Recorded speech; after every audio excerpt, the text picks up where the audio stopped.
শোনো। কি কি কি শুনবো সারাদিন? শোনো শোনো শোনো শোনো, এত কথা বলো কিভাবে তুমি? তোমার এই কথার জন্য কিন্তু ঝগড়া হয়। আমাকে দেখো, আমি কত চুপ থাকি সারাদিন। শোনো, এটা করো ওটা করো, সারাদিন চুপ করে থাকতে পারো না তুমি? আমি তো কি তোমার কথা শুনবো সারাদিন আমি? আমার কোনো কাজ কাম নাই?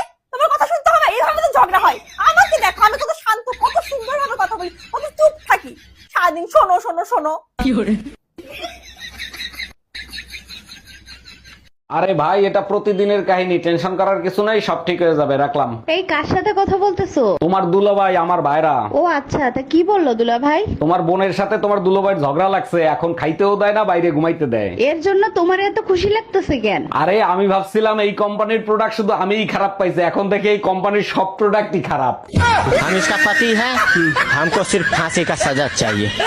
বাপের বাড়ি আসতে আবার কারোর পারমিশন লাগে নাকি? যখন মন চায় ঠিক তখনই আসা যায়। বৌমা, তুমি এবার উল্টাপাল্টা কাকে বোঝাচ্ছ? তুমি জানো না বিয়ের পরে মেয়েদের শ্বশুর বাড়ি হচ্ছে নিজের বাড়ি? মা, আমিও না সেটাই বলছিলাম, আপনি একটু বুঝান তো। আচ্ছা ঠিক আছে দাও, কিন্তু কে ফোন দিছে? মা, আপনার মেয়ে ফোন দিছে, একটু বুঝান তো। এই কি হইছে তোমার? কোত্থেকে মাইর খায় আসলা? কে মারছে তোমারে? আহা, চৌধুরী সাহেব আমারে মারছে। চৌধুরী সাহেবের এত বড় সাহস হইলো কি করে? তোমার গায়ে হাত তোলে? কি করছিলা তুমি? চৌধুরী সাহেব রে ইয়ার কি করে বলছিলাম, বউ নিয়ে সেন্ট মার্টিন যাচ্ছি, যাওয়ার পথে বউরে সমুদ্রে ধাক্কা দিয়ে ফেলায় দেবো। এর জন্য তো চৌধুরী সাহেব মারতে পারে না। কি হয়েছিল বলো তো? চৌধুরী সাহেব বলে, তাইলে ভাই আমার বউ নিয়েও যান। আমি শুধু এইটুক বলছি, আসার সময় আপনার বউরে ফেলাইলে হবে। আম্মা, কোন তো এই পৃথিবীতে সব থেকে কঠিন তিনটা কাজ কি? কি তিনটা কাজ? আমি তো পাই না, তুমি কও। প্রথমটা হইলো হাতিরে কোলে বসানো, 2 নাম্বার হইলো পিঁপড়ার ঠোঁটে লিপস্টিক লাগানো, আর 3 নাম্বার হইলো পোলার বউ হয়ে শাশুড়িরে বুঝানো। আমার কাছে যদি টাকা থাকতো না, আমি তোমাকে বাসা থেকে তুলে নিয়ে আসতাম। তোমার কাছে যদি টাকা থাকতো, আমি এমনিই চলে আসতাম। এই রুম্পা, তোমার ইংলিশের লেখাপড়া কিরকম চলতেছে? ভালোই চলতেছে, কিছু কিছু জিনিস নিয়ে কনফিউজড আছি। কোন বিষয় নিয়ে তুমি কনফিউজড আছো আমাকে বলো, আমি বলে দিচ্ছি। 33 এর ইংলিশ কি হবে? 33। আর 22 এর ইংলিশ 22। তাইলে 11 রে 11 বলে কেন? 1 to 1 হবে না?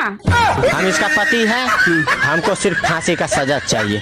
জানেন ভাবি, ভাই আপনাকে এক ফোঁটাও ভালোবাসে না। আরে কি বলেন, আপনি জানেন না, অনেক ভালোবাসে। তাইলে আপনি যখন হারায় গেছিলেন তখন পুলিশের রিপোর্ট লেখায় নাই কেন? কারণ এর আগে মোটরসাইকেল হারাইছিল, পুলিশে 15 দিন ইউজ করে তারপর ফেরত দিচ্ছে। ও আচ্ছা।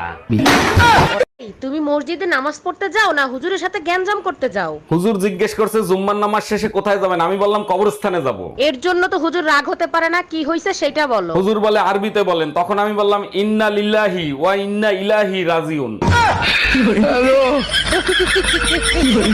আরে অরুণ ভাই, বউ মরলে কি পুরুষ মানুষ কাঁদে? আপনি নিজেকে শক্ত করেন। কেমনে নিজেকে শক্ত করব? আপনি তো জানেন কত অশান্তি আমি ভোগ করছি। তাইলে এখন তো ভালোই হয়েছে, অশান্তি আর সহ্য করতে হবে না। তা কাঁদতিছেন কেন?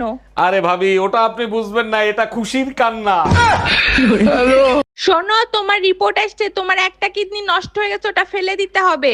বলো কি? সর্বনাশ হইছে, এখন আমার কি হবে? কি আর হবে, ছোট্ট একটা অপারেশন করবে, একটা কিডনি ফেলে দিবে, একটা কিডনিতেও মানুষ বাঁচে। আরে সেটা তো আমিও জানি, কিন্তু এখন অপারেশন করার এতগুলো টাকা কোথায় পাবো? ডাক্তারের সাথে আমার কথা হয়েছে, আইফোন 17 দিবে, সাথে অপারেশন ফ্রি।